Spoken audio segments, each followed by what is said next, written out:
Déjà, dans un premier temps, c'est un rassemblement pour expliquer à nos lecteurs de la République du Centre pourquoi on a cessé le travail depuis une semaine, qu'ils comprennent bien que ce n'est pas du tout pour gêner le lectorat. On sait très bien qu'il y a beaucoup de gens qui attendent leur journal le matin et ça les prive d'une information locale qui est nécessaire. Bon, nous, de l'autre côté, on fait partie d'un gros groupe maintenant, Centre France, qui, par ses filiales, actuellement veut faire du cash, quoi. Donc il va supprimer 230 emplois de façon à mieux se recentrer sur le numérique. Et c'est ce qu'on dénonce parce qu'on n'a pas besoin de supprimer ces emplois pour se recentrer sur le numérique.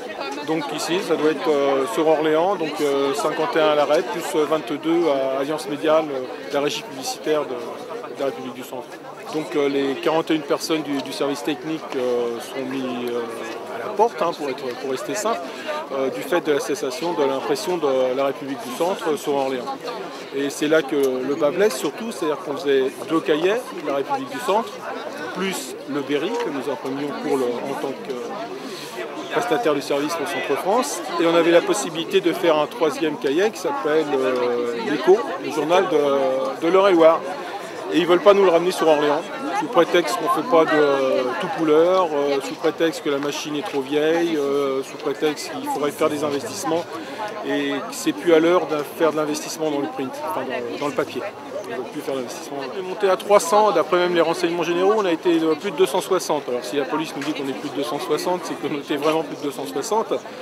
On a été très bien accueillis par les forces de l'ordre d'ailleurs, il y avait presque autant que de manifestants, ça c'est un point fort. Donc quelques camarades ont été reçus pour discuter surtout sur la prime extra-légale, sachant que ça va faire partie d'un tout, parce que maintenant le groupe, les salaires vont être gelés pendant 3 ans sur tous les salariés du groupe, ça fait beaucoup. Et puis ça a permis de prendre conscience que c'est pas parce qu'on a un petit titre dans chaque coin, comme la République du Centre, comme l'Écho, on est tous impactés de 20 à 30, d'autres une personne. Et ça fait mal, quoi. On s'aperçoit que finalement tout le monde va être touché. Et ça fait beaucoup, tout le pré-presse de Lyon qui va disparaître, de l'Écho, c'est-à-dire ceux qui préparent les pages, des journalistes qui vont être supprimés aussi, du fait que pour remplacer en partie par des jeunes ou remplacer par des journalistes que web. Et ça gêne aussi beaucoup. Supprimer beaucoup de journalistes anciens, alors que c'est eux qui ont toutes les connaissances de la vie locale, qui connaissent tous les élus, qui savent comment ça se passe. Ça gêne aussi beaucoup. Il y a un petit espoir, là on va se battre surtout sur la prime extra-légale et puis essayer de minimiser les licenciements. Si on pouvait avoir ne serait-ce que 5, 6, 7, 8 licenciements en moins, ça serait déjà quelque chose, quoi. Si on ferme le centre technique, pour toutes les raisons qu'ils peuvent invoquer, parce qu'ils peuvent faire ce qu'ils veulent, c'est leur entreprise, hein, c'est pas la nôtre, il ne faut pas l'oublier. Ils fermeront, mais dans ce cas-là, il faut que les gens partent au moins avec une prime qui soit tranquille pendant 1 an. C'est-à-dire une prime extra-légale, parce que la prime légale c'est vraiment très faible. 5 ou 6 000 euros pour 10 ans d'ancienneté, c'est pas beaucoup.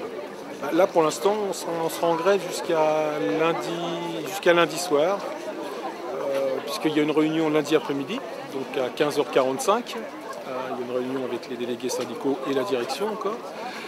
Et à la suite de cette réunion, ils vont faire encore une proposition. Si cette proposition est acceptée, on fera certainement le travail dans la foulée, ou lundi ou mardi. Si ce n'est pas accepté, on ira au moins jusqu'à la fin du mois. Ça sera certainement reporté parce que de toute façon le dossier est déposé à la directe, c'est-à-dire à l'inspection du travail, le 29. Et après on attendra la réponse de la directe.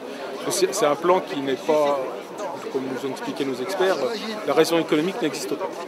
Ils ne sont pas en déficit, le groupe Centre France se porte, on va dire qu'il se porte très bien, mais il se porte normalement pour un groupe de presse actuel, ils n'ont pas de perte et cette année est même un petit peu meilleure que les prévisions.